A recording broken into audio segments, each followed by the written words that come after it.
Hola, ¿cómo están mis hermanos? Dios les bendiga. Bienvenidos a este espacio de encuentro con Cristo. Hoy es domingo 21 de noviembre, hermanos. Estamos pasando rapidísimo las semanas y estamos ya a solamente 5 semanas de acabar este año 2021, mis hermanos. Y estamos ya en el capítulo número 16, ya casi pasando el capítulo 17 del libro de Hechos. Pero mis hermanos, el día de hoy quiero tocar un tema que me ha dado vueltas en la cabeza, un tema que es muy importante. Y quisiera introducir el tema con una historia que ocurrió hace algún tiempo en una iglesia en Texas. Resulta que el líder de jóvenes de esa iglesia decidió hacer un desafío, un concurso bíblico de ver quién podía responder o recitar de memoria más versículos bíblicos.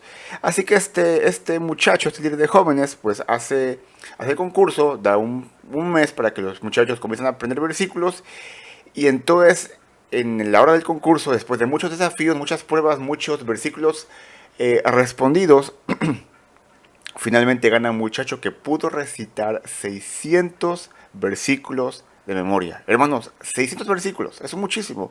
Es más de lo que un pastor promedio puede hacer. Este muchacho gana y lamentablemente no pasan más de unos meses y es sorprendido robando dinero de la ofrenda de la iglesia. Y la gente así como de, ¿pero qué? ¿Cómo? Pero si este muchacho sabía 600 versículos. Y era cierto. Pero mis hermanos, no es la cantidad de versículos que tú sepas, o la cantidad de veces que tú vengas a la iglesia, o el tiempo que tú ores todos los días. Y no me malentiendan, es bueno estudiar la Biblia, buenísimo. Es mejor saber versículos bíblicos. Es bueno que no te dejes de congregar, es bueno orar. Pero si Dios está aquí, mis hermanos, en la cabeza y no ha bajado aquel corazón y no vivimos nuestra vida con respecto a lo que hemos aprendido, mis hermanos, de nada sirve. De nada sirve. Teología que no es puesta en práctica es teología muerta. Y por ejemplo, práctico, tenemos a los fariseos, los saduceos, los sacerdotes y los escribas del tiempo de Jesús. Esta gente te podía recitar el Antiguo Testamento de memoria. Era su obligación. Pero no obstante, no habían dejado que esas verdades bíblicas penetraran en su corazón. Ellos tenían un encuentro con Dios. Y como resultado acabaron matando a su Mesías, a su Salvador, al Señor Jesús. Mis hermanos, qué importante es saber la Biblia.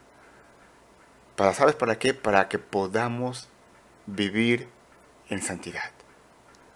Sin santidad nadie puede ver a Dios. Y Dios nos manda su palabra, sed santos porque yo soy santo. Y te voy a dar una frase, o en una frase, la definición de santidad. Santidad es ser como Jesús. Santidad es ser como Jesús, vivir como Él vivió, caminar como Él caminó, hablar como Él habló, que en cualquier situación, sea cual sea, tu reaccionar sea hablar, comportarse, decir las cosas como Jesús lo haría. Eso es ser santo. Que tú respondas, que tú hables, que tú te comportes como Jesús lo haría. Eso es santidad. Y por eso, mis hermanos amados, vamos a ocupar en esta mañana la carta de 1 Tesalonicenses, capítulo 4, y versículos 1 al 6. Mis hermanos, cuando fue escrita esta carta, el ambiente moral del Imperio Romano o en el Imperio Romano no era sano. Y debido a que muchos tenían esclavos, les sobraba tiempo para dedicarse, lamentablemente, a los placeres mundanos de la vida. En nuestro tiempo, mis hermanos, no tenemos esclavos. Somos nosotros los esclavos de la tecnología, las redes sociales y el Internet, lo que lamentablemente nos ha llevado a descubrir placeres virtuales a la vuelta de un clic. En Tesalónica, cuando Pablo escribe su carta, el mensaje cristiano de vivir santamente era nuevo en esa cultura. Y no les era fácil para estos nuevos creyentes vencer las tentaciones que les rodeaban. Mis hermanos, lo vuelvo a repetir, nuestra situación no es muy diferente en estos días. La inmoralidad es algo común en esta sociedad podrida. Y es casi una burla quererte abstener y no disfrutar de los placeres de la vida. Pero vamos a ver, hermanos, cómo es que el Señor dice, desde la eternidad, por la eternidad, yo soy santo, tú que has sido salvado por mí, tienes que ser santo. Y vamos por favor en esta mañana a primera carta de los Tesalonicenses, capítulo 4, versículo 1 al 6. Y en esta mañana estaremos viendo el tema acá titulado Andando en Santidad. Andando en Santidad. Así que por favor, mi hermano, mi hermana, joven señorita que nos ven en línea, les pido que inclinen su rostro, cierren sus ojos y vamos a orar en esta mañana para empezar el estudio. Amado Dios y Padre eterno, te pedimos en esta mañana que tú bendigas tu palabra. Te rogamos, Señor, que tú nos muestres en nuestra vida qué es lo que requerimos cambiar, renovar, Señor, ser transformados, Señor, para que podamos en todo momento, en todo lugar, en toda ocasión, vivir una vida santa, agradable, delante de ti. Te pedimos que tú des este estudio y Padre Celestial, te pedimos que en todo tú seas exaltado. En el nombre de Jesús te lo pedimos. Amén. Muy bien, mis hermanos, pues es Dios inspirando al apóstol Pablo que nos estará dando cuatro razones por las cuales debemos vivir en santidad y abstenernos de los deseos sensuales, ¿ok? Así que en primer punto, mis hermanos, primera razón, andando en santidad para agradar a Dios, andando en santidad para agradar a Dios. Dice así el versículo número 1. Por lo demás, hermanos, os rogamos y exhortamos en el Señor Jesús, que de la manera que aprendisteis de nosotros, cómo os conviene conduciros y agradar a Dios, así abundéis más y más. La frase por lo demás la introduce Pablo porque está a punto de comenzar la parte más importante en esta segunda mitad de su carta. Y solo para poner en contexto la carta, los primeros 3 capítulos de la primera carta a los Tesalonicenses, Pablo toca la cuestión teórica, que es el aprendizaje y la enseñanza. Ahora vamos a ver de qué manera desarrollar prácticamente en nuestra vida diaria este aprendizaje, esta enseñanza. Recordando, como hemos dicho, que el conocimiento sin práctica es conocimiento muerto y cristianismo sin práctica es religiosidad. Como escribas, fariseos y mucha gente hoy que vive una religiosidad, va a la iglesia, sabe la Biblia, pero su vida es un completo desastre porque no han tenido un encuentro con Cristo. ¿Cierto? Así que Pablo comienza rogando, y no solo eso, sino también exhortando a los tesalonicenses cómo vivir su vida diaria delante de Dios. Y si algo podemos ver en la vida de Pablo es que siempre fue una persona solícita, o sea, alguien que rogaba a los creyentes a manejar su vida conforme a la voluntad de Dios. Hermanos, y siempre les voy a recordar y exhortar y animar continuamente, en todo momento, que tu deseo sea ser santo, andar en santidad, para esa forma que puedas tú agradar a Dios. Y yo sé que a veces malinterpretamos la palabra exhortar y creemos que se refiere al hecho de dar bibliazos al que no se ha portado correctamente. Pero hermanos, en realidad la exhortación es para poner en el mismo sendero que los demás. La Biblia lo maneja como un sendero en el cual la gente va manejando por la vida de Jesús, pero se puede desviar del camino y uno como creyente lo exhorta, lo pone en el camino para que vuelvan una vez a los pasos de Jesús. Así que, si tú y yo somos espirituales y vemos a aquellos que se han desanimado en las cosas de Dios, lo ponemos, lo exhortamos al camino. Si hay gente que ha dejado de ir a la iglesia, vamos a su casa, les exhortamos a que regresen al camino. Si han dejado su primer amor, los exhortamos a que regresen al camino. Pues de esa forma haremos lo que es requerido para vivir y para comportarnos de una manera apropiada delante del Señor. Es bien interesante, mis hermanos, que cuando vives y te comportas como conviene según lo estipulado en la Biblia, dice la palabra que Dios se agrada de ti. O mejor dicho, Dios se deleita en ti. ¿Y sabes algo? Realmente, mis hermanos, Dios no necesita nada de nosotros para agradarse. Porque Él es perfecto. Porque Él no necesita nada. Pero hasta en estas pequeñas cosas Dios se ha dignado en deleitarse cuando un hijo suyo sigue en amor su voluntad. Ejemplo rápido, ejemplo práctico. Para todos los que somos papás, ¿acaso no nos deleitamos cuando nuestros hijos hacen lo que es requerido por nosotros? Por supuesto que sí. Pero cuando ustedes dan instrucciones adecuadas para su vida y ellos las siguen, ellos les están honrando a ustedes. Y eso es deleite para nosotros. Ahora imagínate, esto mismo en una escala infinitamente mayor. Cuando uno como hijo de Dios decide dejar todo aquello que humanamente es agradable, pero es pecaminoso, y lo deja porque sabe que no es conveniente y el deseo es agradar a Dios. Cuando decidimos dejar nuestros impulsos carnales y empezamos a seguirle a Él como es debido, Dios se deleita y se agrada, porque estamos viviendo de una forma verdadera nuestra relación con Él. ¿Sabes cómo? De la forma como Cristo nos ha mandado. Y te quiero preguntar, mi hermano, mi hermana, esta mañana, ¿puedes tú decir que Dios se agrada de tu vida en este momento? Así como tú ahora estás viviendo, Dios se agrada de ti. ¿Puedes tú decir que estás en este momento de tu vida caminando, andando en santidad?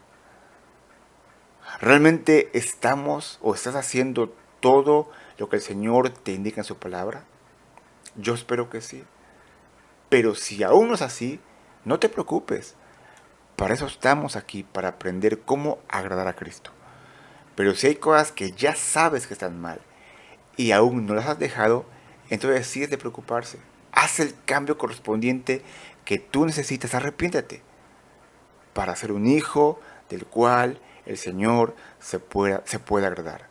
Pero fíjate que eso no es todo.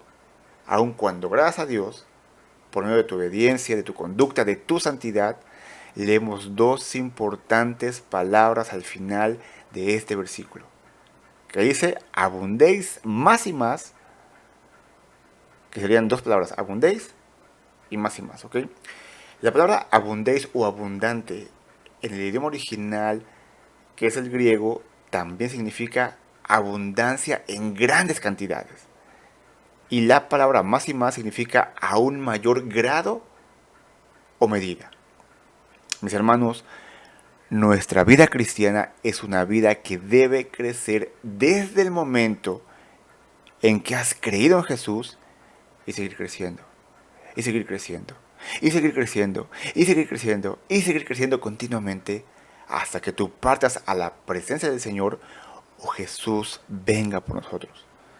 Mira, mi hermano, mi hermana, no pienses por favor que por tener bastante tiempo en el Evangelio ya no hay nada que debes cambiar. No pienses que ya porque llevas muchos años en la iglesia ya estás al límite de tu santidad. Ya llegaste a la meta en tu forma de agradar a Dios. No, mis hermanos. La palabra nos dice que abundes más y más. De tal forma que estás en el nivel 1, qué bueno, ve al nivel 2. Y si llegaste, qué bueno, ve al nivel 3, nivel 4, 5, así sucesivamente. Nunca vas a llegar al nivel final, al menos en esta vida. Nunca vamos a ser perfectos, pero sí vamos a crecer a imagen y semejanza de Cristo. Y cuando lleguemos a Él en la gloria, seremos perfectos. Porque le veremos a Él tal como Él es. Así que mis hermanos, la vida de un cristiano tiene que agradar a Dios, tiene que abundar cada vez más y más en grandes cantidades y a un mayor grado y medida. Amén. Bueno, entonces así como en santidad agradamos, procuramos agradar a Dios, de la misma forma le obedecemos a Él. Punto número 2. Andando en santidad para obedecer a Dios. Andando en santidad para obedecer a Dios. Mis hermanos, una de las máximas metas de nosotros como cristianos, aparte de ser santos, es aprender a obedecer a Dios en todo. Y solamente hay dos formas de hacer eso. Conociendo esa palabra del Señor, tienes que leerla, estudiarla, meditarla y obedecerla. Andar en santidad. ¿Ok? Mis hermanos, si tú andas en santidad delante de Jesús, es posible hacerlo. Si no estás en santidad, no podrás. Recuerda las palabras de Jesús. Yo soy la vid y ustedes las ramas. Separados de mí, ¿qué dice el texto? La mitad podréis hacer. No, no dice eso. Un poquito podrán hacer. Menos dice eso. Nada podrán hacer. Separados de Jesús, es imposible obedecer a Dios y mucho menos andar en santidad. Pero veamos por favor versículo número 2 para ver qué nos dice el texto. Porque ya sabéis qué instrucciones os dimos por el Señor Jesús. Mis hermanos, la Biblia es 100% palabra de Dios. Y aunque ciertamente fue escrita por personas de carne y hueso, como tú y como yo, que fallaron y se equivocaron, la elaboración, la compilación, el desarrollo de la Biblia fue 100% guiada por Dios. Fue guiada por el Señor Jesús, a través de su Espíritu. Es por medio del Señor Jesús dando toda la autoridad de Dios a esta carta que Pablo está escribiendo para darnos instrucciones a ti y a mí para nuestro beneficio. Mis hermanos, la palabra que se traduce como instrucciones es un término griego militar y se refiere a órdenes dadas por oficiales superiores. Hermanos, somos soldados en el ejército de Dios. Recuerda que todos los días libramos una lucha, una guerra espiritual. Y como buenos soldados, no tenemos, ni necesitamos, ni requerimos, debemos obedecer las órdenes del Señor. Vamos por favor a 2 Timoteo capítulo 2, versículo 4, que nos dice lo siguiente. Ninguno que milita se enreda en los negocios de la vida, a fin de agradar a aquel que lo tomó por soldado. Cuando una persona se enlista en el army, en el ejército o en la naval, donde sea, lo hace con la convicción de hacer todo lo que allí les manden. Y esa persona va a cambiar sus hábitos alimenticios, esa persona va a cambiar sus hábitos de vida e incluso va a cambiar la forma de ver las cosas. ¿Por qué? Porque esa persona decidió ser parte del ejército, del army, y su deseo es ser reconocido como un buen soldado. Cuando tú te arrepentiste de tu pecado y confiaste por fe a Cristo como tu Salvador, es en ese preciso momento que tú te decidiste a seguir a Cristo. Lo mismo que todos los creyentes. No solamente aceptas a Cristo como Salvador, sino que lo aceptas como Señor, lo aceptas como Rey. Y no nos enredamos en asuntos de la sociedad, en ideologías paganas, que son malos, que son perversas a los ojos de Dios. Y no lo hacemos porque como aquellos soldados que dejan todo, que cambian sus hábitos, buscamos agradarle a aquel que dio su vida por nosotros en la cruz. Y que por su sacrificio ahora somos hechos hijos de Dios y tenemos vida nueva a través de la persona de Cristo Jesús. Amén. Así que si tú piensas por un momento que el cristianismo te prohíbe cosas que te gustan, si tú crees que en la iglesia se te impide cosas que no quieres, o si te llama la atención por cosas que estás haciendo y no te gusta y te molesta, yo te animo, te exhorto a que analices tu vida cuidadosamente para que tú veas si Jesús es realmente tu Dios y tu Salvador. Mis hermanos, como pastores, estamos llamados a rectificarles a ustedes en lo que están mal. Y lo que yo te diga de tu vida, primeramente lo tengo que aplicar a la mía. Tengo que ser ejemplo. Si tú no quieres hacerlo, está bien. Pero ¿sabes una cosa? La palabra dice que Hebreos 13, que sujetaos a vuestros pastores, porque ellos velan por vuestras almas para el Señor. Así que si tú no quieres hacer caso, está bien. A mí no me rechazas. Rechazas a Cristo, a Dios, el cual ya estipuló en su palabra lo que tienes que hacer.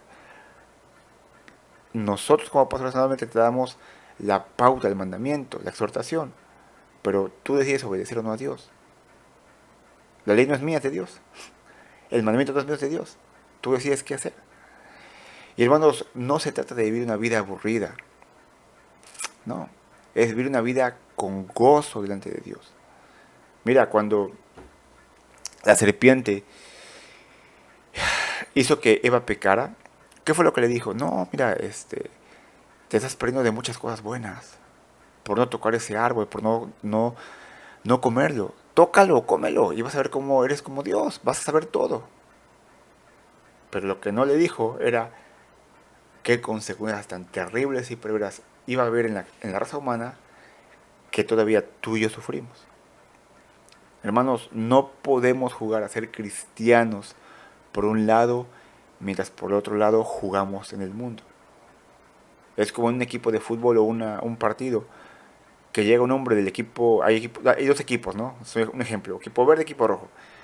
Pero el del equipo verde mete goles para el rojo y para el verde. ¿Qué va a pasar? Pues no va a ganar en ningún bando. Va a jugar para uno, para otro, se va a hacer bolas, va a confundir. Y así parece que pasa hoy con los creyentes, que están en el trabajo, alguien les coquetea, o el jefe le pide que haga tranza, y para no perder el trabajo, ay no, mejor lo hago, ¿verdad? Y por eso los creyentes no tienen gozo, no pueden vivir en santidad, porque nadie puede servir a dos señores a la vez, porque o amará al uno y aborrecerá al otro. Y por ese tipo de cosas muchos creyentes no tienen gozo y mucho menos están en santidad. Así que mi hermano, mi hermana, juega para el equipo ganador, que es el equipo de Cristo Jesús. Muy bien, ¿cuáles eran las instrucciones que dio Pablo, que se mencionan aquí en el capítulo 2, en el versículo 2? Bueno, en su calma, con calma, les animo, les invito a que lean los primeros 3 capítulos de la primera carta a los tesalonicenses, porque ahí están las instrucciones que dio Pablo. No obstante, aquí se los vamos a poner en pantalla, ¿ok? Número 1. Obediencia a la palabra de Dios. Aprende a obedecer a Dios en todo. Número 2. Fidelidad familiar. Con tu esposa, con tu esposo, con tus hijos. Número 3. Compañerismo a toda prueba. ¿Cómo te llevas con tu hermano, con tu hermana de la iglesia? Número 4. Hablar agradando a Dios, aunque esto implique desagradar a los hombres. No es que seas de peleonero con la gente. Es de que no les digas lo que ellos quieren oír para no perder la amistad. Compárteles el evangelio, compárteles la palabra a que ellos la aborrezcan. Tú no sabes si alguno de ellos va a ser creyente, va a creer en Cristo. Número 5. Preocupación por dar el evangelio a quienes no han aceptado a Cristo. Esto es algo que lamentablemente se ha perdido mucho en la iglesia. ¿Por qué no das el evangelio? ¿Porque me da pena? ¿Porque me van a rechazar? Mira, a Cristo nunca le dio pena, que es Dios. Y muchos lo rechazaron. Y él siguió compartiendo el evangelio, porque tú no lo puedes hacer. Y número 6. Firmeza en el Señor ante cualquier situación. ¿Ok? ¿Qué vas a hacer? ¿Qué vas a decir cuando alguien te eche pleito, te eche bronca, te diga groserías? ¿Vas a actuar como Cristo o vas a actuar igual que él? Y mis hermanos, hay más instrucciones en esos primeros 3 capítulos. Pero yo solamente di los que pensé que eran más relevantes. Si tú quieres ver los demás, bueno, como ya te dije, léelos lee la carta de Tesalonicenses, pero en los 3 capítulos, ¿ok?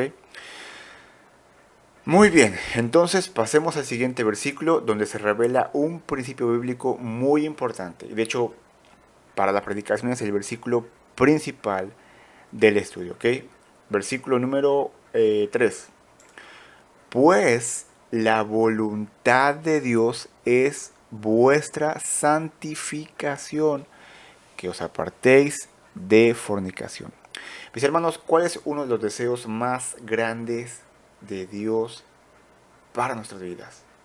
¿Cuál es su voluntad de Dios? Es nuestra, tuya, mía, nuestra santificación. Que tú y yo estemos apartados para los propósitos perfectos de Dios. Hermanos, no puede haber comunión con Dios, ni podremos saber cuál es su voluntad cuando no hacemos lo que el Señor requiere en su palabra. En este caso específico es que os apartéis de fornicación, de adulterio. Mis hermanos, hace como una década más o menos, cuando todavía estaba estudiando en el seminario y aún era soltero, me faltaba como un año y medio para conocer a Nelly, fui a casa de mis padres después de un semestre. Y en esos días que estaba con mis padres o en su casa, fui a ver a un amigo de otra iglesia que era pastor de jóvenes. Y estando ahí con él, después de platicar, le pedí que por favor me prestara su computadora un rato porque quería mandar unos correos que se me habían olvidado en mi casa y que tenía que mandar a la escuela. Así que me prestó su laptop, abrí el internet, me metí la historial para no tener que teclear toda la pantalla o la dirección. Y para mi sorpresa, su historial tenía una serie de páginas de contenido pornográfico. Hermanos, no había en ese tiempo redes sociales que también ocupan mucha pornografía, por si no lo sabías. Pero ese muchacho estaba lleno de pornografía. Y hermanos, yo no supe qué decir, o sea, como que me quedé en shock al ver eso. Y sobre todo porque este amigo tenía un cargo pues de pastor de jóvenes en la iglesia. Y que anduvo en estos pasos, para mí era terrible. Pero a la vez, fíjate que me hizo reflexionar, como ya hemos dicho, de la realidad, que la palabra de Dios no es solamente para que la leas, es para que la medites, para que la estudies, para que la analices y para que la vivas, mi hermano. Puedes leer, estudiar, analizar, reflexionar, pero si no la vives, de nada sirve. Y Satanás es muy astuto y va a ocupar cualquier cosa para desviar nuestra atención de Dios. Por eso siempre la insistencia, hermanos. Hermanos, tomen un tiempo diario para orar. Tomen un tiempo para leer la Biblia. Pero medítala, reflexiónala, pregúntenle al Señor qué es lo que te está enseñando en ese devocional que estás haciendo. Pregúntale al Señor si hay algún pecado que dejar que está impidiendo el estar completamente puros y en santidad delante de Él. Y si es así, mi hermano, mi hermana, arrepiéntete. Arrepiéntete y deja las prácticas y camina confiado delante del Señor. Pero hazlo, mi hermano. Hazlo, no te vayas de aquí, de esta predicación, estando igual.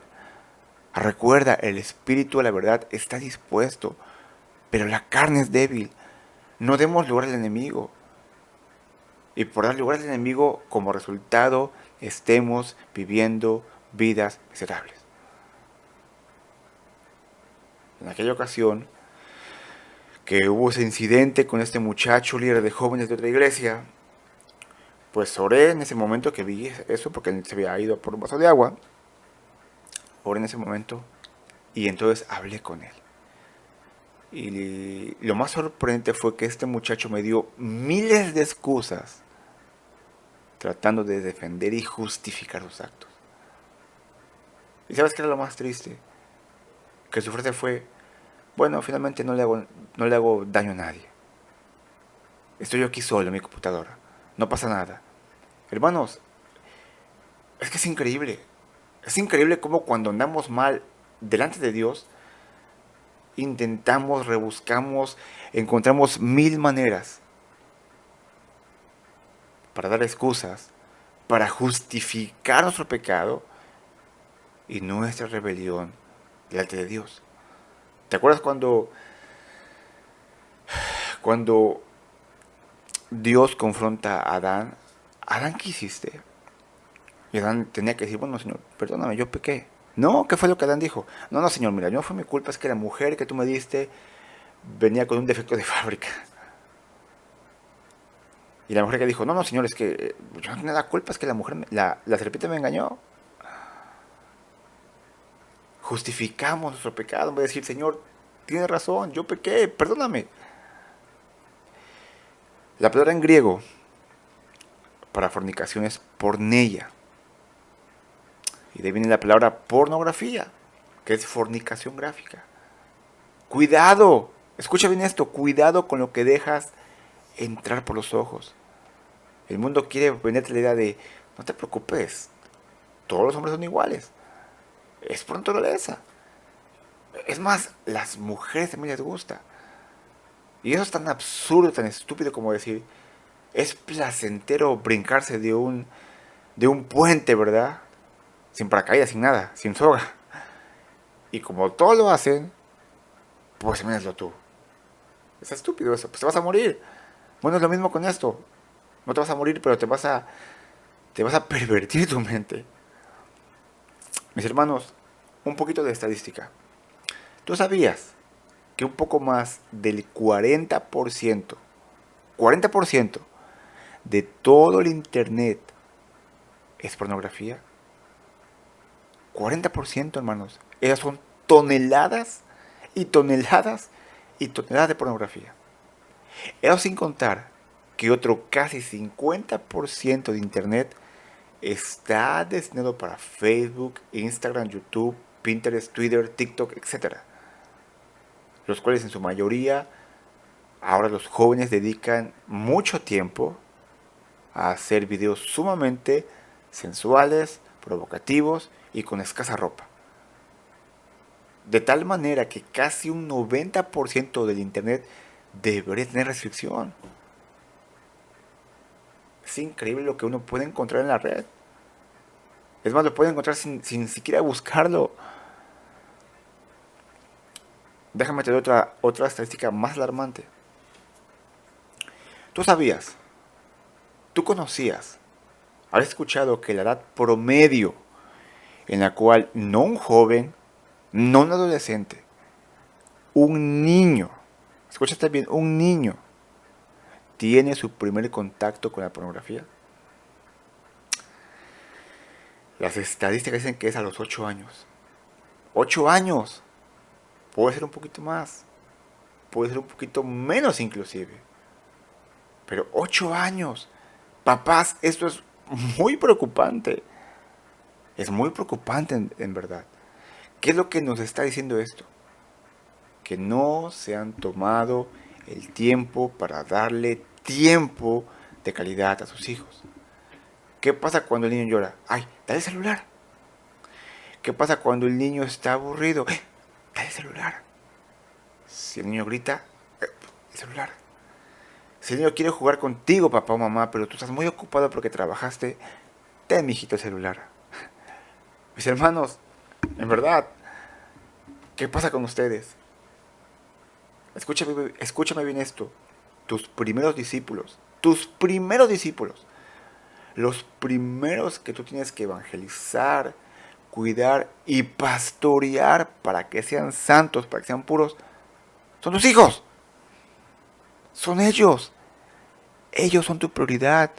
No es la prioridad del pastor ni de la iglesia, es tuya. Es tuya, mi hermano, es tuya, mi hermana. Pregunta. ¿Cuántas veces tomas tiempo en la semana para hacer un devocional con tu familia? ¿Cuántas veces? ¿Los 7 días? ¿Los 5 días? ¿3 días? ¿Un día? ¿Cuántos? Suma el número de días que haces tú con tu familia devocional y divídelo por las veces que tu hijo tiene el cel en la semana. Hermanos, esa es tu respuesta de por qué son así tus hijos. Porque tú no has tomado parte en el asunto. Te doy una última estadística, ¿ok? ¿Sabías tú que casi el 97%, eso es un montón, el 97% de los violadores o abusadores sexuales pasaron mucho tiempo en la pornografía? Quitaron de su mente completamente el valor que Dios le ha dado a un hombre y a una mujer y lo cosificaron. ¿Qué es eso? Lo vieron como una cosa, como algo que podían agarrar, algo que podían tomar. Hermanos, la ciencia moderna médica habla de la plasticidad del cerebro. ¿Qué quiere decir esto? Que tú cuando estimulas tu mente, en este caso la pornografía, te excitas, te exaltas, te gusta. Pero llega un momento en el cual ya se plastificó esa mente, ya se acostumbró y requieres más y más tiempo y cosas más fuertes. Y luego sales a la calle y ves a la gente como cualquier posesión que debes tomar. Por eso esa gente violadora, abusadora, les fue tan sencillo, pero no sencillo, pero les fue sencillo violar o abusar a alguien porque ellos tenían barreras morales. Pero ¿qué te dicen? Oh, ese es el mundo de haz lo que tú quieras, sigue tu corazón, sé sensual, sé atrevida, sé sexy. Pero nunca te hablan de las terribles consecuencias de ese pecado, de la vergüenza que trae, de las enfermedades venéreas que traen. Nunca te lo dicen. Te muestran solamente la parte de encima, la bonita del iceberg. Pero abajo del iceberg está lleno de hielo. En este caso, lleno de maldad y perversión y porquería. Regresando al tema o el ejemplo de este muchacho, líder de jóvenes de la iglesia, quiero preguntar, ¿qué clase de mentalidad estaba desarrollando este chico? Te quiero preguntar, ¿qué clase de mentalidad puedes desarrollar tú si te involucras en ese tipo de cosas que no convienen? ¿Qué va a pasar si tus hijos caen en la red de pornografía?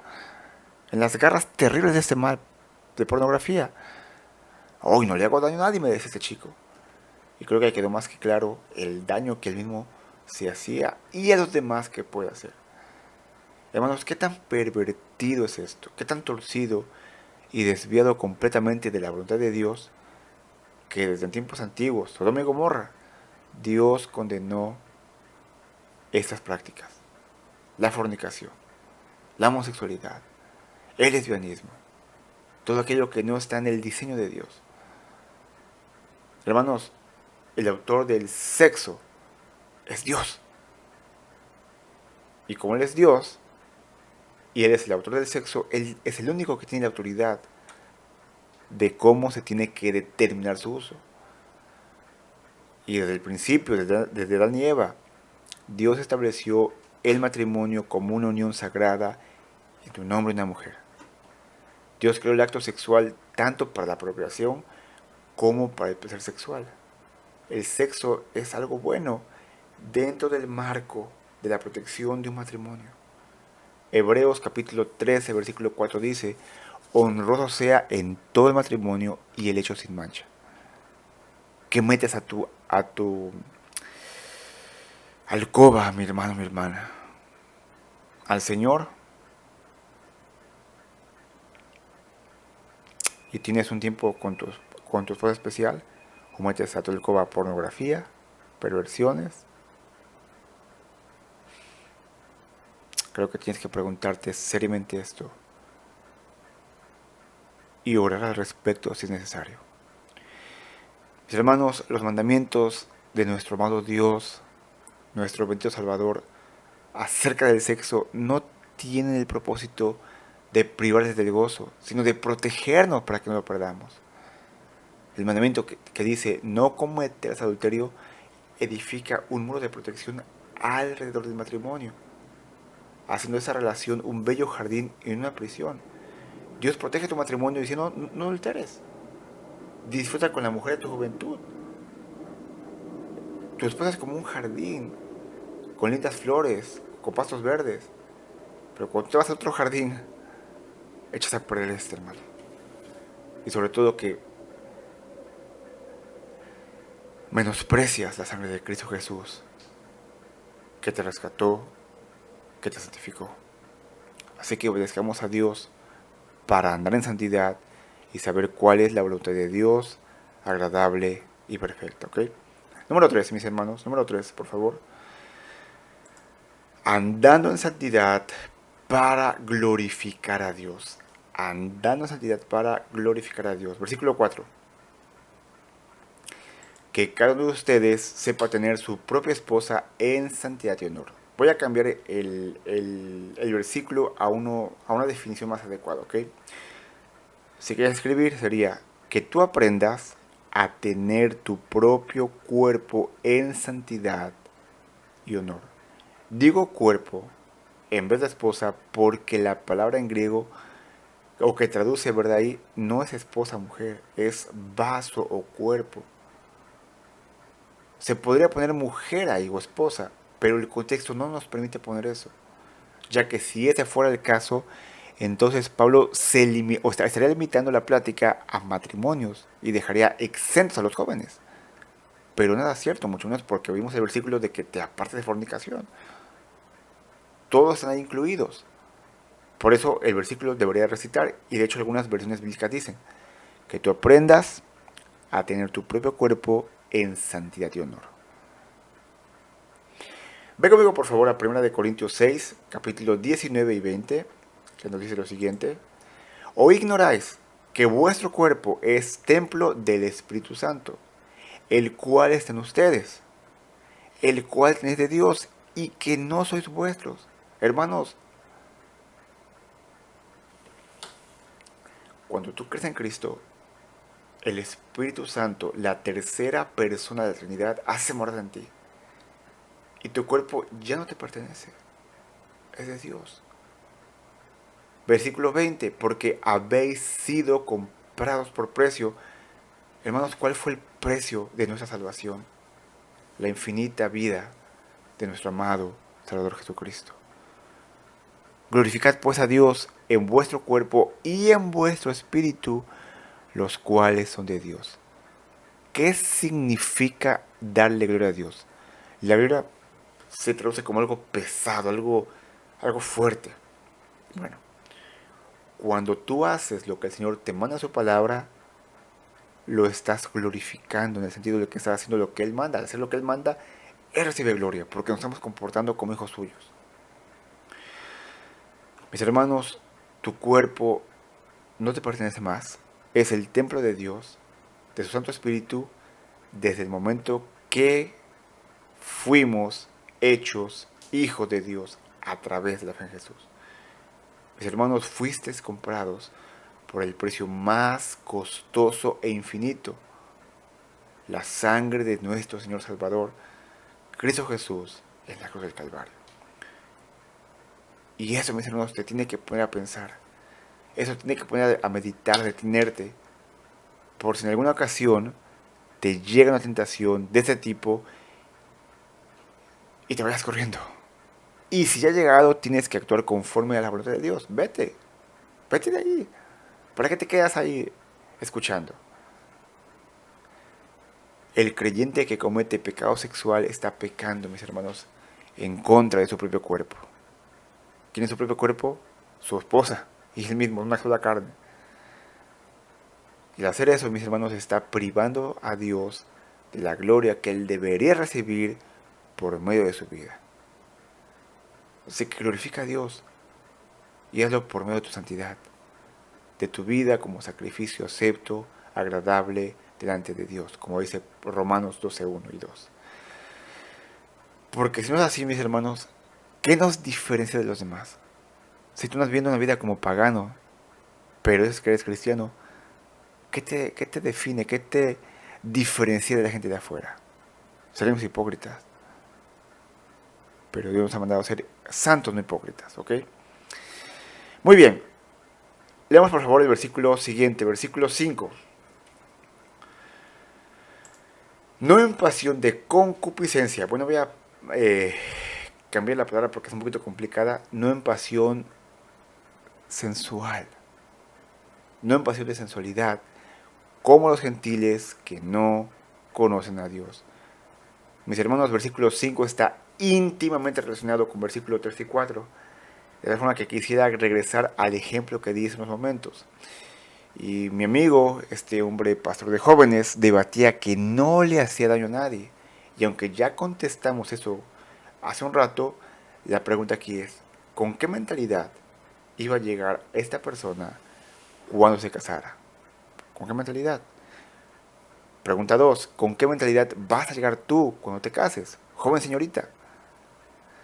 Número 3, los casados, ¿con qué mentalidad están ahora en este tiempo? ¿Con una libre conciencia?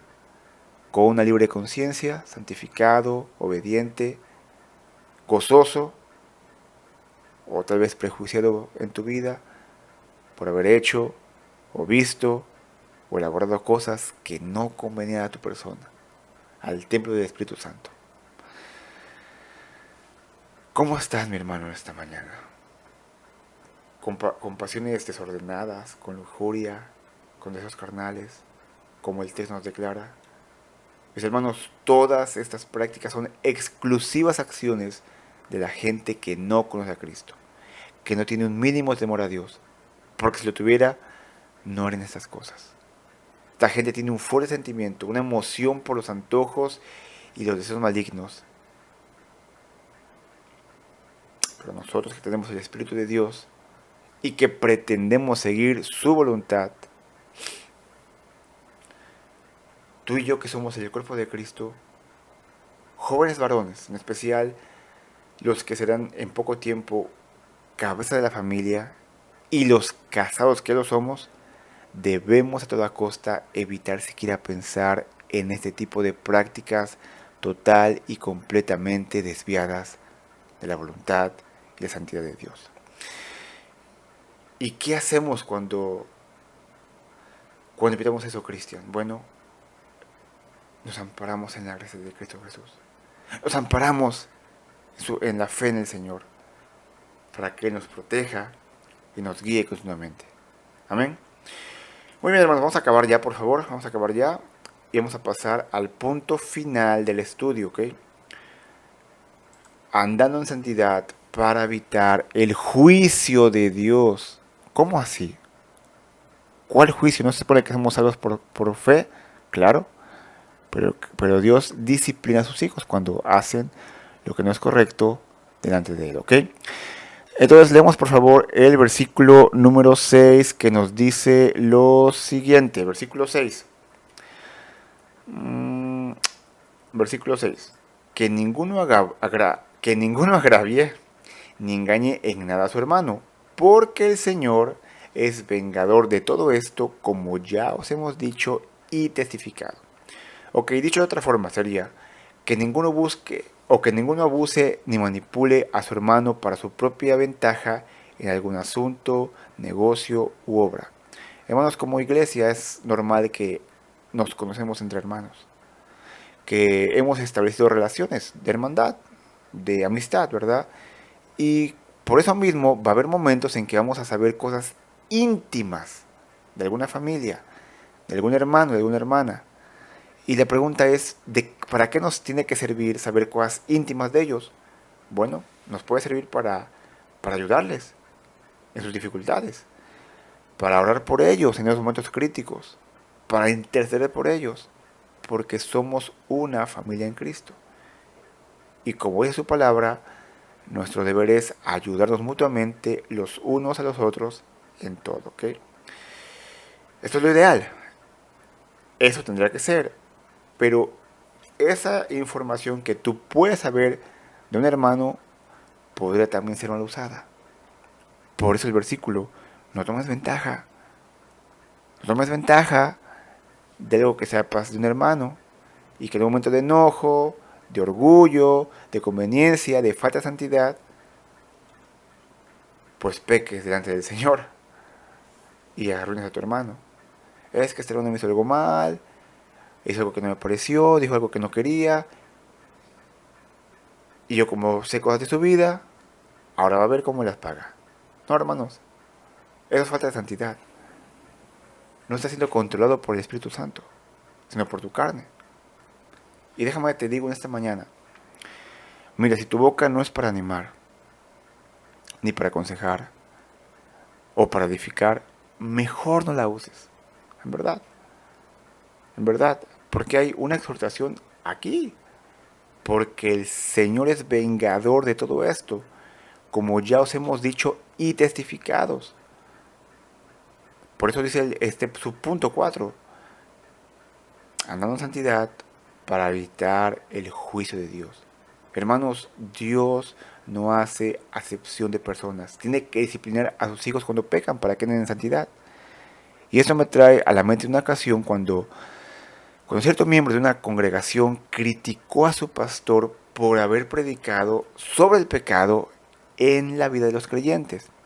Y este hombre decía, bueno, pastor, es que después de todo, el pecado en la vida de los creyentes es diferente del pecado en la vida de un incrédulo.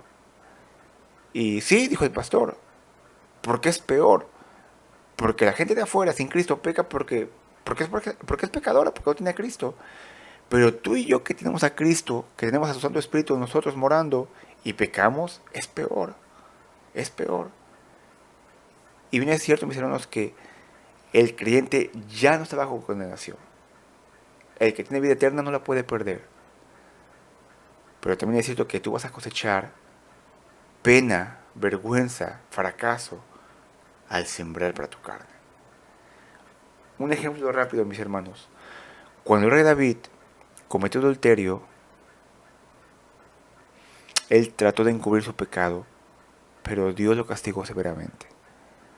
Vamos por favor a Salmos 32, capítulo 1, versículo 4, para ver lo que David perdió. No está en pantalla porque está un poquito grande, pero en tu Biblia por favor búscalo. Salmos 32, 1 al 4, que dice. Voy a leer los primeros dos versículos. Bienaventurado aquel cuya transgresión ha sido perdonada y cubierto su pecado. Bienaventurado el hombre a quien Jehová no culpa de iniquidad y en cuyo espíritu no hay engaño. Bienaventurado significa feliz o gozoso. Bienaventurado aquel que llegó a Cristo en arrepentimiento y fe y ha sido perdonado. Dios le quitó ese peso de encima. Bienaventurado al hombre a quien Jehová no culpa de iniquidad. No culpa de iniquidad porque ha pedido perdón. Este hombre se ha arrepentido y Dios lo ha transformado. Versículos 3 y 4 dice: Mientras callé, se envejecieron mis huesos en mi gemir todo el día, porque de día y de noche se agravó sobre mí tu mano, se volvió mi verdor en sequedades de verano. David, ese rey David poderoso, fuerte, varonil, que pecó lamentablemente, estuvo casi un año en el cual sentía que envejecía por la presión, por lo que había hecho. Un año, hermanos, en el cual él seguramente bajó de peso. No comía igual que antes. Versículo 4, porque de noche se agravó sobre mí tu mano. Vemos que él pierde el hijo, Salomón, y después otro hijo le quita el trono y lo recupera David, pero su hijo muere. Así que Dios le perdonó, pero él sufrió las consecuencias de su pecado. Hermanos, David cosechó lo que sembró y fue una experiencia muy dolorosa para él y para su familia. Una vez más, mi hermano y mi hermana, si tu boca no es para animar, ni para aconsejar, ni mucho menos para edificar, mejor no la uses, hermanos. Mira, calladito te ves más bonito, ¿ok? Si tu vida no está siendo apartada para el Señor, santificada, confiesa tu pecado delante de Él y apártate. Sé sabio y pide ayuda al Señor al respecto. Mis hermanos, Dios nos está capacitando día con día, estudio con estudio, oración con oración, prédica con prédica. ¿Qué vas a hacer, mi hermano? ¿Qué vas a hacer, mi hermana? Jovencita, ¿qué vas a hacer? Si hay algún pecado en tu vida que ahora Dios te está llamando en este momento a arrepentirte, por favor, no te quedes solamente con la teoría, llévala a la práctica, arrepiéntete y goza con Cristo. Como ya dije, por un año el rey David encubrió su pecado hasta que al final fue lo suficientemente sabio para dejarlo y confesarlo delante del Señor. Dice el texto: pero te confesé mi pecado y no te oculté mi maldad. Me dije, voy a confesar mis transgresiones al Señor, y tú perdonaste mi maldad y mi pecado. Dios nos dice, mis hermanos, sean santos. Sed santos, es una orden, porque yo soy santo. Hermanos, Dios nos pide santidad, pero no nos deja solos a nuestros recursos. Él nos ha dado lo más precioso y hermoso y con más valor que hay en el universo, que es Jesucristo. Y nos ha puesto en nuestras vidas la persona del Espíritu Santo que nos guía, nos transforma, nos capacita continuamente para vivir una vida de santidad delante del Señor. Lo que nos va a permitir ser un perfume para Él, de olor grato, agradable en nuestras vidas. Así que mi hermano, obedece, glorifica, santifica, agrada a Dios, evita el juicio en santidad. Y Jesús te concederá las peticiones más íntimas y sinceras de tu vida, porque tú estás en su palabra en santidad. Amén. Vamos a orar en esta mañana. Señor Dios y Padre Celestial, te damos en esta mañana las gracias por el tiempo que nos das, porque podemos tener un espacio para dejar el libro de Hechos por una semana y poder ver este tema tan importante que es la santidad. Con tantas cosas que hay afuera en el mundo o inclusive dentro de la casa, con la tecnología, Padre, es fácil caer en tentación y en pecado. Pero sabemos que tú eres la vid y nosotros los pámpanos. Y estando delante de ti, en armonía, en santidad, contigo, Señor, todo podremos hacer. Padre, te amamos, te bendecimos, te pedimos que sigas santificando nuestras vidas, Señor, haciéndonos ver lo que está mal. Y en todo esto tú seas exaltado, Señor. Gracias te damos, Señor, esta mañana. En el nombre de Jesús. Amén. Pues bien, mis hermanos, estamos en esta mañana despedidos y la próxima semana reiniciamos otra vez con el libro de Hechos y sería ya prácticamente la última semana del mes de noviembre. Así que, hermanos, queda poco tiempo para que acabe el 2021. Hay algunas peticiones que ustedes saben que yo he hecho al Señor que tendrán respuesta en diciembre, así que por favor sigan orando por nosotros, ¿ok? Dios me los bendiga. Buenos días.